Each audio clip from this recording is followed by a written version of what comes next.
నేను గత 4 సంవత్సరాలుగా పడుతున్నటువంటి మనోవేదన ఆ స్వామివారి దయ వల్ల మరి కంప్లీట్ గా నేను ఏదైతే చెప్తూ వచ్చానో సత్యం నా వైపు ఉంది, న్యాయం నా వైపు ఉంది, భగవంతుడు నా వైపు ఉన్నాడని చెప్తూ వచ్చాను.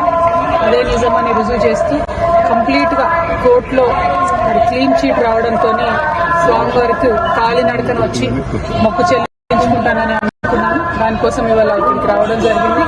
నిన్న కాలినడకన కొండకెక్కి ఈరోజు పొద్దునే స్వామివారి దర్శనం చేసుకోవడం జరిగింది.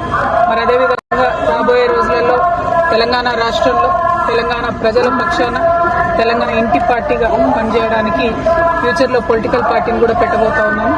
కాబట్టి దానికి కూడా ఖచ్చితంగా స్వామివారి ఆశీస్సులు ఉంటాయి, దయ ఉండాలని చెప్పి కోరుకొని మరి వాళ్ళు దర్శనం చేసుకోవడం జరిగింది.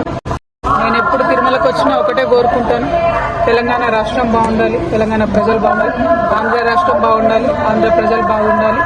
రాష్ట్రాలుగా మనం విడిపోయినా కూడా ప్రజలుగా కలిసి ఉండాలి, ప్రజలందరూ బాగుండాలని మనస్ఫూర్తిగా కోరుకుంటాను. అదే